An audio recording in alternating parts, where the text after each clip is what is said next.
बहुत समय पहले की बात है। हस्तिनापुर के पास एक छोटा सा गांव था। वहां आरव नाम का एक युवक रहता था। आरव मेहनती था, लेकिन उसका मन हमेशा अशांत रहता था।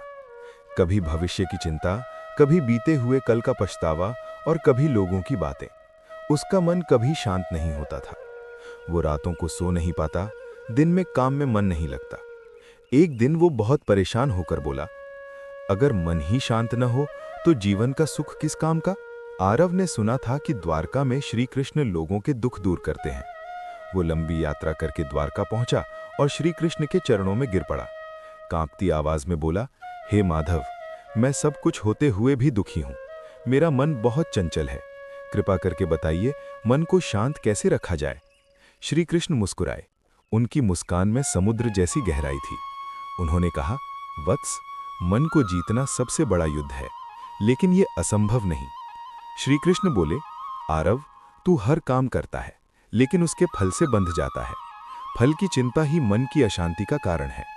उन्होंने गीता के शब्द दोहराए, कर्मण्येवाधिकारस्ते मा फलेषु कदाचन। जब तू अपना कर्तव्य पूरे मन से करता है और परिणाम ईश्वर पर छोड़ देता है, तब मन अपने आप शांत हो जाता है।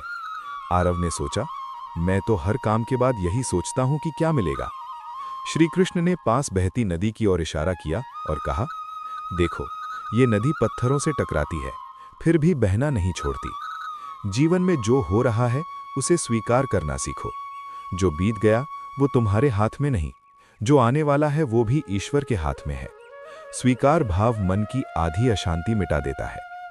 आरव ने कहा, प्रभु, इच्छाएं ही तो मुझे बेचैन करती हैं। श्री कृष्ण बोले, इच्छा और आवश्यकता में अंतर समझो। असीम इच्छाएं मन को अग्नि की तरह जला देती हैं। जिस दिन तू पर्याप्त कहना सीख लेगा, उसी दिन तेरा मन शांत हो जाएगा।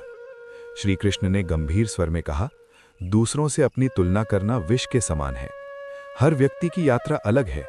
जो आज तुम्हारे पास नहीं है वो कल मिल सकता है। तुलना त्यागोगे तो मन स्वतः मुक्त हो जाएगा। श्री कृष्ण ने आरव के सिर पर हाथ रखा और कहा, जो कुछ भी करो मुझे अर्पित कर दो। जब तो ये मान लेता है कि मैं केवल माध्यम हूं और सब कुछ प्रभु की इच्छा से हो रहा है, तो चिंता का भार समाप्त हो जाता है। कुछ समय तक आरव द्वारका में रहा। उसने श्री कृष्ण के बताए मार्ग पर चलना शुरू किया। अब वो मेहनत करता था, लेकिन परिणाम की चिंता नहीं करता। वो वर्तमान में जीने लगा। धीरे धीरे उसका मन शांत होने लगा। रातों की नींद लौट आई। चेहरे पर सुकून झलकने लगा। गांव लौटकर लोगों ने पूछा, आरव, अब तुम इतने शांत कैसे हो। आरव मुस्कुराया और बोला, मैंने श्री कृष्ण से मन को जीतने की कला सीख ली है।